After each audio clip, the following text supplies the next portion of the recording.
I don't care what India does with Russia. They can take their dead economies down together. For all I care, we have done very little business with India. ਮਤਲਬ ਤਾਂ ਇਹ ਹੈ ਕਿ ਵੀ ਜੇ ਤਾਂ ਸਾਡੇ ਨਾਲ ਆਓਗੇ ਫਿਰ ਮੌਜਾਂ ਕਰੋਗੇ ਤੇ ਜੇ ਤੁਸੀਂ ਰਸ਼ੀਆ ਦੇ ਨਾਲ ਜਾਣਾ ਉਹ ਤੇ ਅਸੀਂ ਡੋਬਣਾ ਹੀ ਡੋਬਣਾ। ਟਰੰਪ ਦਾ ਟੈਂਪਰ ਇੰਨਾ ਉੱਪਰ ਕਿਵੇਂ ਚਲਾ ਗਿਆ?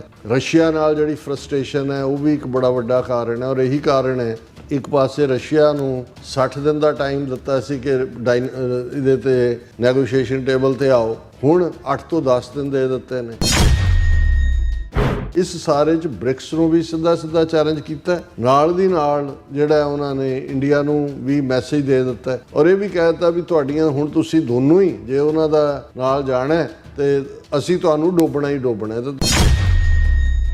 ਇਕੱਲਾ ਇਹੀ ਨਹੀਂ ਹੈ ਕਿ ਵੀ ਉਹਨਾਂ ਨੇ ਟਰੰਪ ਨੇ ਇਹਨਾਂ ਨੂੰ ਡੈਡ ਇਕੋਨਮੀਜ਼ ਕਿਹਾ ਜਾਂ ਦੂਜਾ ਕੀਤਾ, ਨਾਲ ਦੀ ਨਾਲ ਉਹਨਾਂ ਨੇ ਇੰਡੀਆ ਦੀਆਂ ਵੱਡੀਆਂ 7 ਕੰਪਨੀਆਂ ਔਰ ਕੁਝ ਇੰਡੀਵਿਜੂਅਲਸ ਦੇ ਉੱਤੇ ਸੈਂਕਸ਼ਨਸ ਲਾ ਦਿੱਤੀਆਂ ਨੇ ਇਹ ਕਹਿ ਕੇ ਕਿ ਇਹ ਈਰਾਨ ਦੇ ਨਾਲ ਵਪਾਰ ਕਰ ਰਹੇ ਨੇ।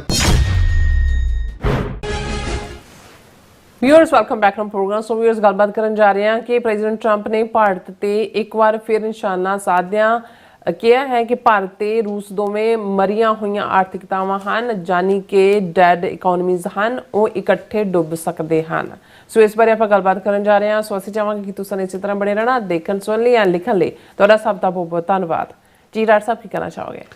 ਦੇਖੋ, ਕੱਲ ਸਾਡਾ ਲੀਡ ਸੈਗਮੈਂਟ ਸੀ ਜਿਹਦੇ 'ਚ ਅਸੀਂ ਇਹ ਕਿਹਾ ਸੀ ਕਿ ਜੋ ਟਰੰਪ ਨੇ ਆਪਣੇ ਸੋਸ਼ਲ ਮੀਡੀਆ ਟਰੂਥ ਦੇ ਉੱਤੇ ਟਵੀਟ ਕੀਤਾ ਉਸ ਨੇ ਭਾਰਤ ਦੇ ਸਿਰੋਂ ਛੱਤ ਵੀ ਉਡਾ ਦਿੱਤੀ ਹੈ ਤੇ ਉਹਨਾਂ ਦੇ ਪੈਰਾਂ ਥੱਲੋਂ ਰੱਗ ਜਾਂ ਕਾਰਪੈਟ ਵੀ ਖਿੱਚ ਲਈ ਹੈ। ਔਰ ਮੈਂ ਉਸਤਾਦ ਦਾਮਨ ਦਾ ਇਹ ਸ਼ੇਅਰ ਵੀ ਦੁਹਰਾਇਆ ਸੀ ਕਿ ਇਹ ਕੀ ਕਰੀ ਜਾਂਦਾ, ਇਹ ਕੀ ਕਰੀ ਜਾਂਦਾ, ਲਾਈ ਲੋਈ ਜਾਂਦਾ, ਖਿੱਚੀ ਧਰੀ ਜਾਂਦਾ। ਤੇ ਬਹੁਤਿਆਂ ਨੂੰ ਲੱਗਦਾ ਸੀ ਕਿ ਵੀ ਇਹ ਟਰੰਪ ਦਾ ਸਿਰਫ ਇੱਕ ਪੋਸਚਰ ਹੈ ਜਿਹਦੇ ਥੱਲੇ ਇੰਡੀਆ ਨੂੰ ਜਿਹੜਾ ਉਹ ਟਾਈਟ ਕਰਨ ਦੀ ਲਾਈਨ ਹੈ ਕਿ ਉਹ ਟ੍ਰੇਡ ਡੀਲ ਸਾਈਨ ਕਰੇ ਜਿਹੜੀ ਕਿ ਅਮਰੀਕਾ ਦੀ ਜ਼ਿਆਦਾ ਫੇਵਰ 'ਚ। ਆਲਰੇਡੀ ਇਹਨਾਂ ਦਾ ਕਹਿਣਾ ਸੀ ਜੀ ਇੰਡੀਆ ਨੇ ਆਹ ਵੀ ਘਟਾਤਾ ਆਪਣੇ ਬਜਟ 'ਚ, ਆਹ ਵੀ ਕਰਤਾ, ਉਹ ਵੀ ਕਰਤਾ, ਇਹ ਵੀ ਕਰਤਾ। ਬਹੁਤਿਆਂ ਨੂੰ ਲੱਗਦਾ ਸੀ ਕਿ ਵੀ ਟਰੰਪ ਨੇ ਇੱਕ ਟਾਈਟ ਸਲੈਪ ਜ਼ਰੂਰ ਮਾਰਿਆ ਪਰ ਨਾਲ ਦੀ ਨਾਲ ਉਹਨੇ ਮਲਮ ਦੀ ਡੱਬੀ ਵੀ ਕਿ ਨੈਗੋਸ਼ੀਏਸ਼ਨਸ ਜਿਹੜੀਆਂ ਨੇ ਉਹ ਚੱਲਦੀਆਂ ਰਹਿਣਗੀਆਂ। ਪਰ ਇਹ ਜਿਹੜੇ ਭਾਰਤੀ ਆਪਣੇ ਆਪ ਨੂੰ ਬੜੇ ਕਾਮਯਾਬ ਦੁਕਾਨਦਾਰ ਸਮਝਦੇ ਨੇ, ਦੁਕਾਨਦਾਰ ਇਸ ਲਈ ਕਿਉਂਕਿ ਜਿਵੇਂ ਮੈਂ ਕੱਲ ਵੀ ਕਿਹਾ ਸੀ, ਸਰ ਕਪੂਰ ਸਿੰਘ ਨੇ ਜਦੋਂ ਕਿਹਾ ਕਿ ਵੀ ਅੰਗਰੇਜ਼ਾਂ ਨਾਲ ਨੈਗੋਸ਼ੀਏਟ ਕਰਦੇ ਹਾਂ, ਸਿੱਖਾਂ ਦਾ ਜੋ ਕੁਝ ਬਣਦਾ ਹੈ ਉਹ ਬਣਾ ਲੈਣਾ ਚਾਹੀਦਾ ਸੀ ਕਿਉਂਕਿ ਜਦੋਂ ਬਾਣੀਏ ਦੇ ਹੱਥ 'ਚ ਪਾਵਰ ਆਈ ਤੇ ਉਹ ਤਾਂ ਬਹੁਤ ਮੁੱਠੀ ਜਿਹੜੀ ਹੈ ਉਹ ਟਾਈਟ ਕਰਨ ਵਾਲੇ ਨੇ, ਉਹ ਖੋਲ੍ਹਦੇ ਨਹੀਂ ਨੇ ਮੁੱਠੀ। ਔਰ ਇਹ ਵੀ ਕਿਉਂਕਿ ਸਟੇਟ ਟਾਕਰ ਨਹੀਂ ਨੇ। ਔਰ ਮੈਨੂੰ ਯਾਦ ਹੈ ਹੁਣ ਤਾਂ ਸਰ ਪਾਲ ਸਿੰਘ ਪੁਰੇਵਾਲ ਚੜ੍ਹਾਈ ਕਰ ਗਏ, ਉਹਨਾਂ ਨੇ ਇੱਕ ਸ਼ਾਇਦ ਇਟਾਲੀਅਨ ਟਰੈਵਲਰ ਸੀ ਜਿਹੜਾ ਸ਼ਾਹਜਹਾਂ ਜਦੋਂ ਦਿੱਲੀ ਤਖਤ 'ਤੇ ਸੀ ਤੇ ਉਸ ਪੀਰੀਅਡ 'ਚ ਉੱਥੇ ਗਿਆ ਤਾਂ ਉਹਨੇ ਇਟਾਲੀਅਨ ਦੇ ਵਿੱਚ ਆਪਣੇ ਮੈਮੋਇਰ ਰਿਕਾਰਡ ਕੀਤੇ ਸੀ ਸਾਰਿਆਂ। ਔਰ ਉਹਦੇ 'ਚ ਬਾਅਦ 'ਚ ਉਹਦਾ ਜਿਹੜੀ ਇਟਾਲੀਅਨ 'ਚੋਂ ਅੰਗਰੇਜ਼ੀ ਟਰਾਂਸਲੇਟ ਹੋਇਆ ਤਾਂ ਉਹਨਾਂ ਨੇ ਮੈਨੂੰ ਉਸ ਪੀਰੀਅਡ 'ਚ ਉਹ ਵਰਕੇ ਵੀ ਭੇਜੇ ਸੀ ਉਸ ਇੰਗਲਿਸ਼ ਵਰਡ 'ਚ। ਉਹਨੇ ਜਿਹੜਾ ਉਸ ਇਟਾਲੀਅਨ ਯਾਤਰੂ ਨੇ ਅੱਡ ਨਸਲਾਂ ਦੇ ਲੋਕਾਂ ਨਾਲ ਆਪਣੇ ਐਕਸਪੀਰੀਅੰਸ ਦਿੱਤੇ ਨੇ ਤੇ ਉਹ ਜਦੋਂ ਇਹ ਬਾਣੀਆਂ ਕਲਾਸ, ਟ੍ਰੇਡਰ ਕਲਾਸ ਜਿਹੜੀ ਮੁਗਲ ਪੀਰੀਅਡ 'ਚ ਵੀ ਜਿਹੜੇ ਉਹਨਾਂ ਦੇ ਅਕਾਊਂਟਸ ਦੂਜੇ ਤੀਜੇ ਉਸ ਦੇ ਵਿੱਚ ਉਹੀ ਸੀ ਕਿਉਂਕਿ ਜੇ ਅਕਬਰ ਦੇ ਵੇਲੇ ਦੇਖਿਆ ਜਾਏ ਤੇ ਟੋਡਰਮਲ ਜਿਹੜਾ ਉਹਦੇ 9 ਰਤਨਾਂ 'ਚੋਂ ਸ਼ਾਮਲ ਸੀ, ਆ ਜਿੰਨੀ ਧਰਤੀ ਦੀ ਪੈਮਾਇਸ਼ ਔਰ ਦੂਜੇ ਤੀਜੇ ਫਾਰਮੂਲਾ ਟੋਡਰਮਲ ਦੇ ਨਾਲ ਹੀ ਜੋੜੇ ਜਾਂਦੇ ਨੇ। ਤੇ ਉਹਦੇ 'ਚ ਉਹਨੇ ਇੱਕ ਬੜੀ ਦਿਲਚਸਪ ਗੱਲ ਕੀਤੀ ਔਰ ਉਹਨਾਂ ਨੇ ਪੁਰੇਵਾਲ ਸਾਹਿਬ ਨੇ ਲਿਖ ਕੇ ਕਿਹਾ ਕਿ ਸਾਡਾ ਇਹਨਾਂ ਨਾਲ ਵਾਹ ਹੈ। ਉਹ ਕਹਿੰਦਾ ਹੈ ਜਿਹੜਾ ਇਟਾਲੀਅਨ ਯਾਤਰੀ ਹੈ, ਕਹਿੰਦਾ ਇਹ ਜਿਹੜੀ ਬਾਣੀਏ ਨੇ ਇਹ ਸਟੇਟ ਆਨਸਰ ਨਹੀਂ ਦਿੰਦੇ ਕਿਸੇ ਚੀਜ਼ ਦਾ। ਜੇ ਇਹਨਾਂ ਨੂੰ ਉਹਨੇ ਫਾਰ ਐਗਜ਼ਾਮਪਲ ਕਿਹਾ, ਉਹਨਾਂ ਨੇ ਕਿਹਾ ਵੀ ਜੇ ਉਹਨਾਂ ਨੂੰ ਕਹੋ ਕਿ ਵੀ ਅੱਜ ਬੁੱਧਵਾਰ ਹੈ, ਨਹੀਂ ਜੇ ਉਹਨਾਂ ਨੂੰ ਪੁੱਛੋ ਕਿ ਅੱਜ ਕੀ ਵਾਰ ਹੈ ਤੇ ਇਹ ਕਹਿਣਗੇ ਕਿ ਕੱਲ ਮੰਗਲਵਾਰ ਥਾ। ਉਹ ਕਹਿੰਦਾ ਜੀ ਮੈਂ ਪੁੱਛ ਰਿਹਾ ਵੀ ਅੱਜ ਕਿਉਂ, ਫਿਰ ਉਹ ਕਹਿਣਗੇ ਜੀ ਕੱਲ ਵੀਰਵਾਰ ਹੋਗਾ। ਸੋ ਉਹਨੇ 2-3 ਉਦਾਹਰਨਾਂ ਦੇ ਕੇ ਉਹਨੇ ਕਿਹਾ ਵੀ ਈਵਨ ਇਸ ਕਿਸਮ ਦਾ ਸਿੱਧਾ ਸਵਾਲ ਵੀ ਜਿਹਦਾ ਸਿੱਧਾ ਜਵਾਬ ਹੈ ਉਹ ਸਟੇਟ ਆਨਸਰ ਨਹੀਂ ਦਿੰਦੇ ਔਰ ਇਹ ਬੜੇ ਕਰੁੱਕ ਨੇ, ਇਹਨਾਂ ਦੇ ਮਾਈਂਡ 'ਚ ਕੀ ਚੱਲ ਰਿਹਾ ਹੈ ਕਿਸੇ ਨੂੰ ਨਹੀਂ ਪਤਾ ਹੈ। ਪਰ ਇਹ ਅਕਾਊਂਟ ਬੜੀ ਵੈਲ ਮੈਨੇਜ ਕਰਦੇ ਨੇ ਕਿਉਂਕਿ ਇਹਨਾਂ ਨੇ ਕਿੱਥੋਂ ਕੀ ਫਾਇਦਾ ਚੱਕਣਾ ਹੈ। ਦੂਜਾ ਉਹ ਕਿਸੇ ਦੇ ਕੰਨਾਂ ਨੂੰ ਭਿਣਕ ਤੱਕ ਵੀ ਨਹੀਂ ਜਿਹੜੀ ਹੈ ਪੈਣ ਦਿੰਦੇ। ਸੋ ਉਦੋਂ ਤਾਂ ਇਹ ਮੁਗਲਾਂ ਦੇ ਜਾਂ ਸਿੱਖਾਂ ਦੇ ਵੇਲੇ ਸਾਡੇ ਦਰਬਾਰ 'ਚ ਵੜ ਗਏ। ਹੁਣ ਮੈਂ ਇੱਕ ਵਾਰੀ ਕਿਸੇ ਨੂੰ ਪੁੱਛ ਰਿਹਾ ਸੀ, ਮੈਂ ਕਿਹਾ ਵੀ ਇਸਲਾਮ ਦੇ ਵਿੱਚ ਸੂਦ ਹਰਾਮ ਹੈ।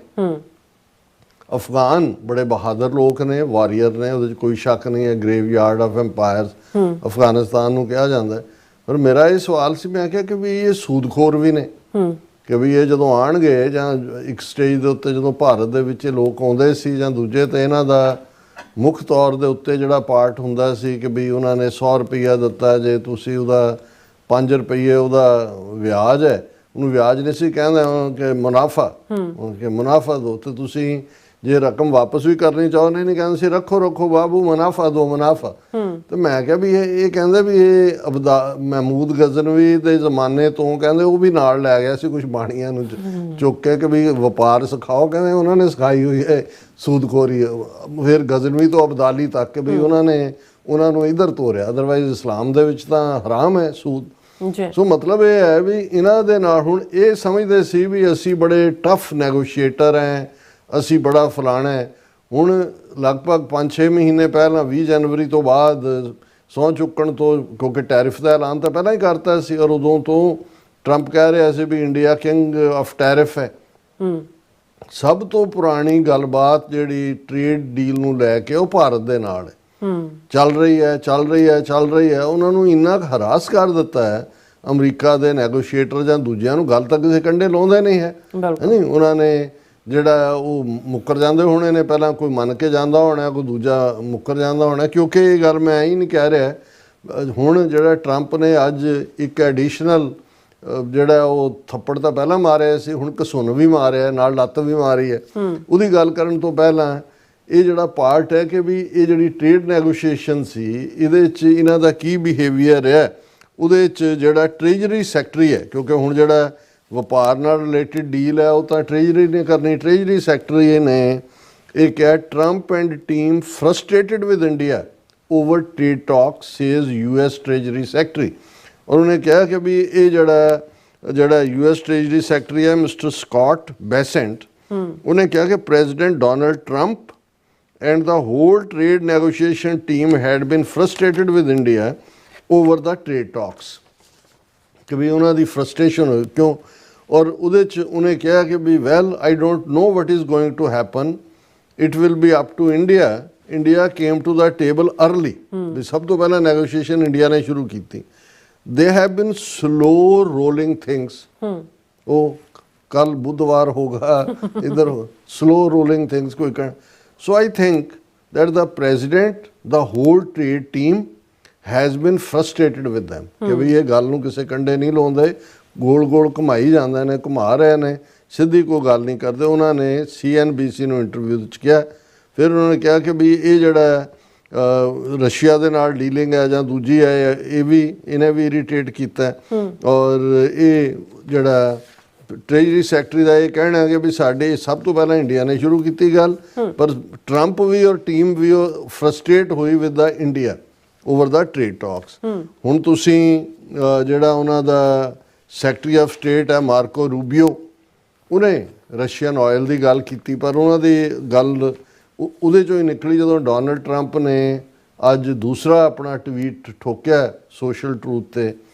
ਉਹਨੇ ਕਿਹਾ ਆਈ ਡੋਂਟ ਕੇਅਰ, ਇਹ ਹੁਣ ਐਗਜ਼ੈਕਟਲੀ ਡੋਨਲਡ ਟਰੰਪ ਦੇ ਅਲਫਾਜ਼ ਨੇ, ਆਈ don't care what India does with Russia. I don't care. ਹੁਣ ਅਮਰੀਕਨ ਜਦੋਂ I don't care ਉਹਨਾਂ ਮੋਢੇ ਵੀ ਮਾਰੇ ਹੁੰਦੇ, hell to you, go to hell, ਇਹਦਾ ਮਤਲਬ ਇਹ ਹੁੰਦਾ I don't care what India does with Russia.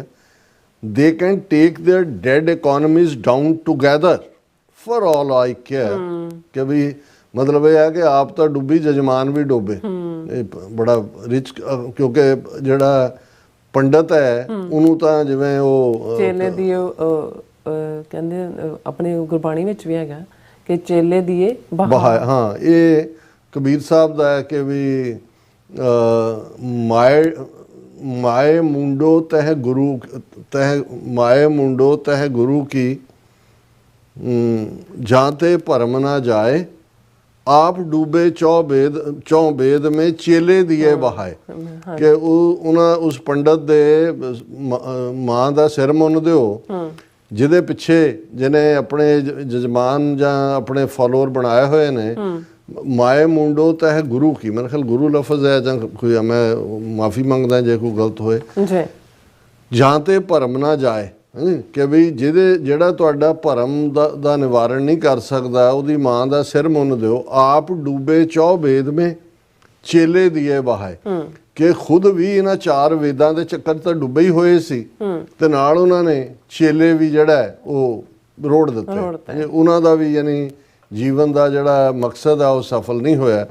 ਹੁਣ ਉਹਨਾਂ ਨੇ ਕਿਸ ਲੈਵਲ ਦਾ ਐਟੀਟਿਊਡ ਦਿਖਾਇਆ ਹੋਏਗਾ ਕਿ ਅਲਟੀਮੇਟਲੀ ਰੂਸ ਔਰ ਭਾਰਤ ਦੀ ਜਿਹੜੀ ਸਾਂਝ ਦੀ ਗੱਲ ਹੈ। ਹਾਲਾਂ ਕੱਲ੍ਹ ਜਦੋਂ ਪ੍ਰੈਜ਼ੀਡੈਂਟ ਟਰੰਪ ਨੇ ਇੰਡੀਕੇਟ ਤਾਂ ਕੀਤਾ ਸੀ ਔਰ ਅਸੀਂ ਕੱਲ੍ਹ ਦੀ ਡਿਸਕਸ਼ਨ 'ਚ ਕਿਹਾ ਸੀ ਵੀ ਟੈਰਿਫ ਕਿੰਨਾ ਵੱਧਦਾ ਉਹਨੂੰ ਇੰਡੀਆ ਹੈਂਡਲ ਕਰ ਸਕਦਾ। ਜੇ ਹੁਣ 25% ਲਾਇਆ ਅਜੇ ਤਾਂ ਗੱਲਬਾਤ ਚੱਲ ਰਹੀ ਹੈ, ਚੱਲੇਗੀ ਵੀ, ਉਹ 15 ਤੇ ਆ ਜਾਏਗਾ, 17 ਤੇ ਆ ਜਾਏਗਾ। 42-43 ਬਿਲੀਅਨ ਡਾਲਰ ਦੀ ਜਿਹੜੀ ਟ੍ਰੇਡ ਡੈਫਿਸਿਟ ਹੈ ਜਿਹੜੀ ਇਨ ਫੇਵਰ ਆਫ ਇੰਡੀਆ, ਉਸ 'ਚ ਥੋੜ੍ਹਾ ਬਹੁਤ ਫਰਕ ਪੈ ਜਾਏਗਾ। ਉਹ ਹੈਂਡਲ ਜਿਹੜੀ ਸਭ ਤੋਂ ਵਰਸਟ ਮੈਨੂੰ ਲੱਗਦਾ ਸੀ ਔਰ ਕੱਲ੍ਹ ਅੱਜ ਉਹ ਸਾਹਮਣੇ ਵੀ ਆ ਗਿਆ ਕਿ ਭਾਈ ਜਿਹੜਾ ਰਸ਼ੀਆ ਦੇ ਨਾਲ ਸਾਂਝ ਦੀ ਗੱਲ, ਐਕਸਟਰਾ ਪੈਨਲਟੀ, ਤੇਲ ਵੀ, ਡਿਫੈਂਸ ਇਕੁਇਪਮੈਂਟ ਖਰੀਦਣ ਲਈ ਵੀ।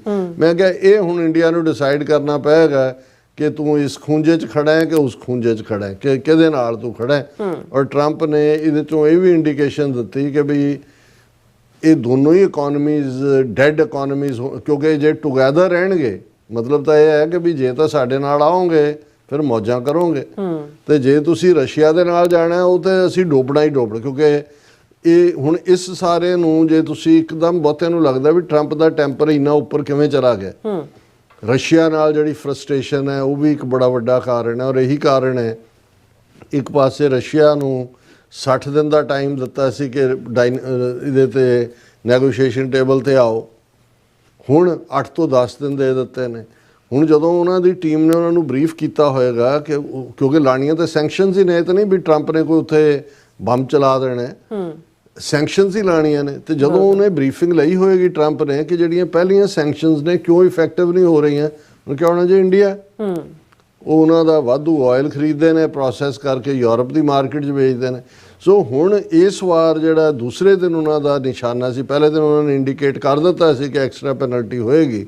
ਹੁਣ ਜੇ ਬ੍ਰਾਜ਼ੀਲ ਦੇ ਉੱਤੇ 100% ਟੈਰਿਫ ਲਾਉਣ ਦੀ ਗੱਲ ਹੈ, ਕਿਉਂਕਿ ਇਸ ਸਾਰੇ 'ਚ ਬ੍ਰਿਕਸ ਨੂੰ ਵੀ ਸਿੱਧਾ ਚੈਲੰਜ ਕੀਤਾ, ਬਿਲਕੁਲ ਨਾਲ ਦੀ ਨਾਲ ਜਿਹੜਾ ਉਹਨਾਂ ਨੇ ਇੰਡੀਆ ਨੂੰ ਵੀ ਮੈਸੇਜ ਦੇ ਦਿੱਤਾ ਔਰ ਇਹ ਵੀ ਕਹਿ ਦਿੱਤਾ ਵੀ ਤੁਹਾਡੀਆਂ ਹੁਣ ਤੁਸੀਂ ਦੋਨੋਂ ਹੀ ਜੇ ਉਹਨਾਂ ਦਾ ਨਾਲ ਜਾਣਾ ਤੇ ਅਸੀਂ ਤੁਹਾਨੂੰ ਡੋਬਣਾ ਹੀ ਡੋਬਣਾ, ਤੇ ਤੁਸੀਂ ਦੋਨਾਂ ਨੇ ਡੁੱਬਣਾ ਹੀ ਡੁੱਬਣਾ, ਤੇ ਸਾਨੂੰ ਵੀ ਡੋਂਟ ਗਿਵ ਅ ਡੈਮ ਜੇ ਤੁਸੀਂ ਡੁੱਬਦੇ ਹੋ।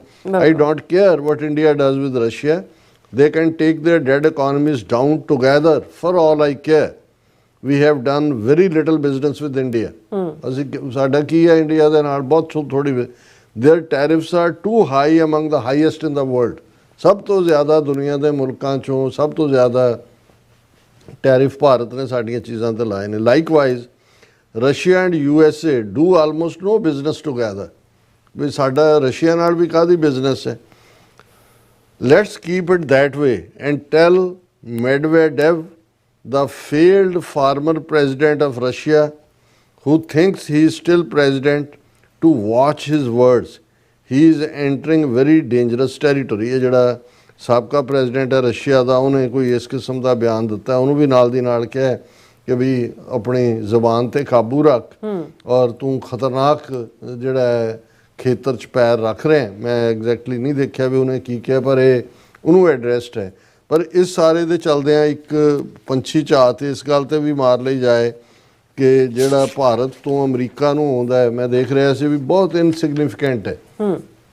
ਭਾਰਤ ਲਈ ਤਾਂ ਬਹੁਤ ਵੱਡਾ ਹੈ, 40-42 ਬਿਲੀਅਨ ਡਾਲਰ ਦਾ ਭਾਰਤ ਦੇ ਪੱਖ 'ਚ ਵਪਾਰ ਹੈ ਔਰ ਦੂਸਰਾ ਵੱਡਾ ਪਾਰਟਨਰ ਹੈ ਅਮਰੀਕਾ। ਔਰ ਉਹਦੇ ਜਿਹੜੀਆਂ ਚੀਜ਼ਾਂ ਨੇ ਉਹ ਐਸੀਆਂ ਨਹੀਂ ਨੇ ਜੇ ਅਮਰੀਕਨਾਂ ਨੂੰ ਉਹਦੀ ਲੋੜ ਨਹੀਂ ਹੈਗੀ। ਅਮਰੀਕਨ ਦੂਜੇ ਪਾਸੇ ਉਹਨਾਂ ਦੇ ਵਿੱਚ ਟੀ ਸਪਾਈਸਿਸ ਨੇ 0.5 ਬਿਲੀਅਨ ਡਾਲਰ ਦੇ, ਕਾਟਨ ਕਲੋਥ ਫੈਬਰਿਕਸ ਹੈ 0.2 ਬਿਲੀਅਨ ਜੁਐਲਰੀ ਹੈ, ਜੁਐਲਰੀ ਤੋਂ ਬਿਨਾਂ ਵੀ ਚੱਲ ਜਾਏਗਾ। ਹਾਂਜੀ 3.8 ਬਿਲੀਅਨ ਦੀ ਇੰਡੀਆ ਭੇਜਦਾ। ਕਾਟਨ ਦੇ ਕੱਪੜੇ ਨੇ 5.9 ਬਿਲੀਅਨ ਦੇ, ਇੰਡਸਟਰੀਅਲ ਮਸ਼ੀਨਸ ਨੇ 2.6 ਬਿਲੀਅਨ, ਜੈਮ ਸਟੋਨਸ ਨੇ 1.38 ਬਿਲੀਅਨ, ਫਾਰਮਾਸਿਊਟੀਕਲ ਪ੍ਰੈਪਰੇਸ਼ਨ ਅਜੇ ਅਮਰੀਕਾ ਨੇ ਫਾਰਮਾਸਿਊਟੀਕਲ ਖੇਤਰ ਖਾਲੀ ਛੱਡਿਆ, ਜੈਨਰਿਕ ਦੇ ਉੱਤੇ ਲਾਉਣ ਦੀ ਟੈਰਿਫ ਗੱਲ ਹੈ, ਦੂਜਿਆਂ ਤਾਂ ਨਹੀਂ, ਪਰ ਉਹ ਵੀ ਰਗੜ ਉਹ 13 ਬਿਲੀਅਨ ਹੈ ਕਿਉਂਕਿ ਫਾਰਮਾਸਿਊਟੀਕਲ ਦਾ ਵੱਡਾ ਸੈੱਲ ਫੋਨਸ ਹੁਣ ਕਿਉਂਕਿ ਉਹਨੇ ਉੱਥੇ ਆਪਣੀ ਲਾਈ ਹੋਈ ਹੈ, ਐਪਲ ਵਾਲੇ ਨੇ ਅਸੈਂਬਲਿੰਗ ਪਾਰਟ, ਉਹ ਵੱਡੀ ਬਿਜ਼ਨਸ, ਪਰ ਹੁਣ ਡਿਟਰੋਇਟ 'ਚ ਉਹਨੇ ਆਪਣੀ ਜਿਹੜੀ ਯੂਨੀਵਰਸਿਟੀ ਖੋਲ੍ਹ ਦਿੱਤੀ ਹੈ, ਉੱਥੋਂ ਵੀ ਉਹਨੇ ਔਰ ਫਾਇਰ ਕੀਤੇ ਨੇ 12,000 ਕਿ ਕਿੰਨੇ ਮੁਲਾਜ਼ਮ ਇੰਡੀਆ ਦੇ ਵਿੱਚ, ਚੀਕਾਂ ਪਈਆਂ ਹੋਈਆਂ। ਉਹਨਾਂ ਨੇ ਕਿਹਾ ਵੀ ਆਲਰੇਡੀ ਮਾਈਕਰੋ ਨੇ ਆਪਣਾ ਮੈਸੇਜ ਦੇ ਦਿੱਤਾ ਹੈ। ਸੋ 7.5 ਬਿਲੀਅਨ ਦੇ ਸੈੱਲ ਫੋਨ ਤੇ ਦੂਸਰੀਆਂ ਚੀਜ਼ਾਂ ਨੇ। ਜੈਮ ਡਾਇਮੰਡਸ 6.7 ਬਿਲੀਅਨ ਦੇ ਜਿਹੜੇ ਜੈਮ ਡਾਇਮੰਡ ਨੇ ਉਹ ਅਮਰੀਕਨਾਂ ਨੂੰ ਬੇਵਕੂਫ ਬਣਾਓ, ਸਭ ਜਾਲੀ ਹੋਣੇ ਨੇ ਉਹਨਾਂ ਦੇ, ਉਹ ਵੀ ਚਲੋ ਚੰਗਾ ਇਹਨਾਂ ਦਾ ਛੁਟਕਾਰਾ ਹੋਏ। ਪੈਟਰੋਲੀਅਮ ਪ੍ਰੋਡਕਟਸ 3 ਬਿਲੀਅਨ, ਰਗਸ ਕਾਰਪੇਟ ਉਹ ਹੋਰ ਪਾਸਿਓਂ ਆ ਜਾਣਗੇ ਦੂਜੇ।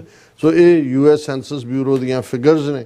ਹੁਣ ਇਸ ਸਾਰੇ ਦੇ ਚੱਲਦੇ ਆ ਜਿਹੜਾ ਪਾਰਟ ਇਕੱਲਾ ਇਹੀ ਨਹੀਂ ਹੈ ਕਿ ਵੀ ਉਹਨਾਂ ਨੇ ਟਰੰਪ ਨੇ ਇਹਨਾਂ ਨੂੰ ਡੈਡ ਇਕੋਨਮੀਜ਼ ਕਿਹਾ ਜਾਂ ਦੂਜਾ ਕੀਤਾ, ਨਾਲ ਦੀ ਨਾਲ ਉਹਨਾਂ ਨੇ ਇੰਡੀਆ ਦੀਆਂ ਵੱਡੀਆਂ 7 ਕੰਪਨੀਆਂ ਔਰ ਕੁਝ ਇੰਡੀਵਿਜੂਅਲਸ ਦੇ ਉੱਤੇ ਸੈਂਕਸ਼ਨਸ ਲਾ ਦਿੱਤੀਆਂ ਨੇ, ਇਹ ਕਹਿ ਕੇ ਕਿ ਇਹ ਈਰਾਨ ਦੇ ਨਾਲ ਵਪਾਰ ਕਰ ਰਹੇ ਨੇ।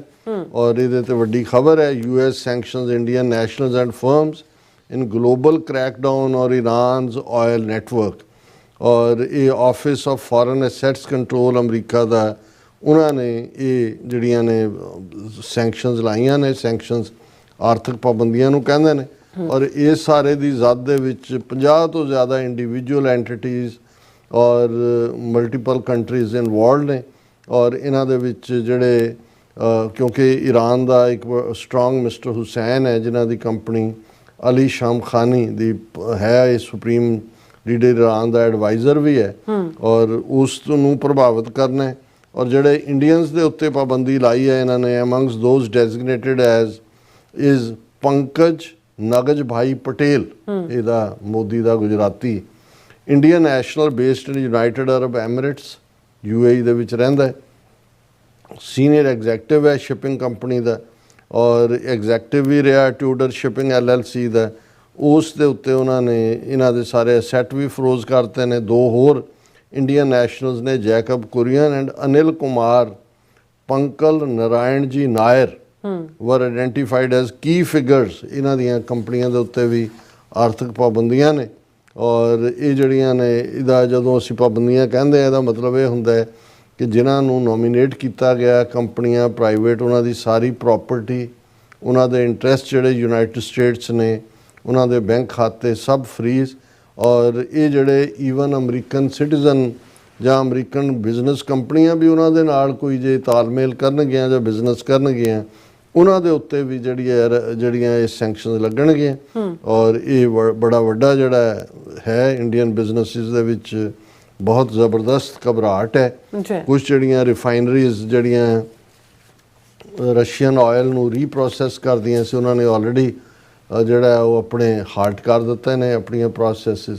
ਸੋ ਇਹ ਟਰੰਪ ਛੱਡਣ ਵਾਲਾ ਨਹੀਂ ਹੈ। ਇਹ ਨਹੀਂ ਹੈ ਕਿ ਵੀ ਕੋਈ ਬਿਆਨ ਦਿੱਤਾ ਛੱਡ ਦਿੱਤਾ, ਉਹ ਹੁਣ ਲੈ ਕੇ ਡੰਡਾ ਚਾਬਕ ਰਾਦਰ ਉਹ ਫਿਰ ਉਹ ਚਾਬਕ ਵੀ ਮਾਰਦੇ ਆ, ਜਿਹਨੂੰ ਮਾਰ ਰਿਹਾ ਹੁੰਦਾ ਉਹਨੂੰ ਕਹਿੰਦਾ ਵੀ ਤੂੰ ਗਿਣ ਕਿੰਨੀ ਹੋਈ।